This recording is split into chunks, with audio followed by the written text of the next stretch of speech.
Bloody and brutal fights are really cool, but giving depth to the characters is even better. I'm going to talk a little about the last 2 episodes, and why I think Omniman is the best character in the series. So guys, how are you? I hope you are well. I am the Monio, the interdimensional demon who talks the most about Invincible on YouTube, and you are on my channel.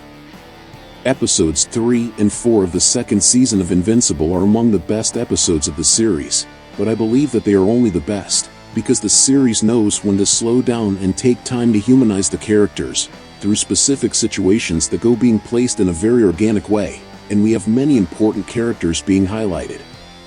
First, let's just quickly recap some things from episode 3, which was an excellent episode. This was the point at which the series most highlighted the secondary characters, like Debbie, who was placed as the protagonist, and it's cool how in the first season we had a lot of focus in the father and son relationship, and now we have a very strong mother and son relationship in this second season. An interesting thing is that details shown in previous episodes culminate in this episode, such as the fact that she is unable to close the closet doors, and this small detail that may seem trivial makes her break down emotionally, and this state of Debbie is worked on throughout the episode, mainly highlighting the guilt she carries for the events at the end of the second season, and this guilt massacres her even more in the scene. And who will she seek emotional help from? With a support group for people who had relationships with superheroes who died, and is accused by one of the people of being to blame for what her husband did. And this is very sad and desperate, being at the same time grief and indirect guilt. And that's what I'm talking about. That's character development, my friends. That's Invincible.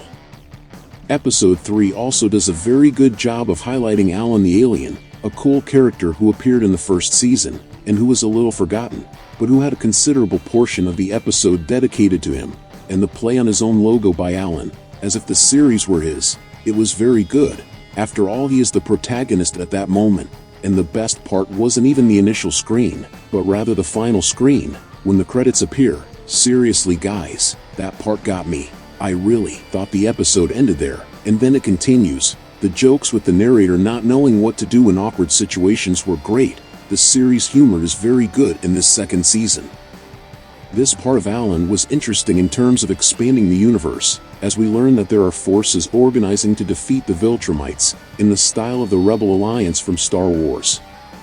And yes, the part where Alan is beaten is quite shocking and violent, even more so when we have the initial screen dedicated to him, showing that he is the hero of his own story. It is one of the cases in which you use violence to your advantage of the story, as it serves very well to vindicate the Viltrumites, and show in a brutal way the level of threat they represent. It is as if the entire Scion race were to invade the Earth. In classic Dragon Ball, no one would have the chance to win. What I find a little strange in this Invincible universe is that there isn't some kind of space police or something like that, like the Green Lanterns for example, but as the story is still expanding, maybe something like that will still appear, remembering that I read the comics.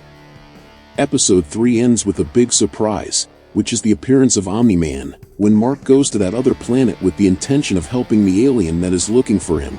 And just to make it clear, I really believed in that alien, about the meteor shower story, which is something super cliche to happen in superhero stories, and when Omniman appears, it really was a break in expectations for me. And it's precisely Omniman that I wanted to highlight in this video, since for me, what they did with the character in terms of development was incredible.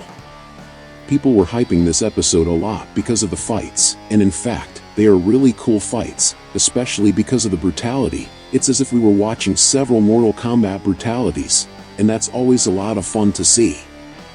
But for me, what was most impactful was the scene with Nolan being sad about the death of the aliens, and thinking there was something wrong with him, and Mark responding that that should have been his reaction on Earth when he killed people. A very impactful scene. In fact, the entire build-up leading up to this scene is very well done, when we learn everything that happened after he left the Earth, and we follow his solitary journey in search of a purpose. They are very beautiful scenes that convey all this idea of non-belonging that the character is going through. Think with me, Nolan failed with his mission as a Viltrumite, but he also failed as a father, he failed as a husband, he failed as a hero, and he failed the Earth in general. And this part is very interesting, because the direction of the episode does a good job of interspersing the scenes with Nolan, And the scenes with Debbie, even making a parallel between the two characters in the scene where Nolan stands in front of a black hole, with the scene in which Debbie is on top of a bridge, showing the way both characters deal with their anguish. And the episode as a whole contrasts the way in which the two overcame their respective situations and managed to move on. When Nolan finds a new purpose on another planet, he can put himself in Mark's shoes and feel what he felt, the sense of loss of those who were weak to the Viltrumites, and in that moment of conflict, he realizes that in fact he didn't change after arriving on this other planet. In fact, he was always in the process of changing, since he was on Earth, but he couldn't realize it. Of course, the whole Mark part is also interesting, from his conflict with his father and not being able to forgive him, until he finds out that now, Nolan has another wife, with another son. All of this was a lot of information for him to process, and I believe that his reactions to all of this were very genuine, as it really is a very complicated situation. But it is interesting that Mark also realizes that his father is a complex person, that he is not limited to being a villain who beats the hero, as we saw in the first season, but a complex character, with many layers, and quite flawed. And that's why I think that Omniman currently manages to be the best character in the series, not because we agree with his attitudes, but because he's the best in terms of complexity and development, and I don't even think he's ever converted to a kind character. In fact, I am still very skeptical about his character, although at times he seems to flirt with redemption.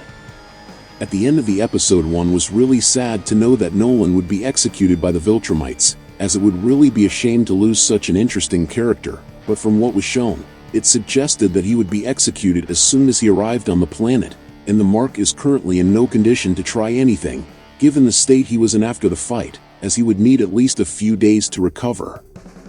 So I can't imagine anything happening in the story that would prevent Omniman from being killed, which makes me wonder, will he really die? Invincible tends to be very unpredictable, and as I haven't read the comics, this series is surprising me a lot. But what about you? Do you also think that Omniman is the best character in the series? Leave it in the comments, and if you liked the video, subscribe to follow the next content.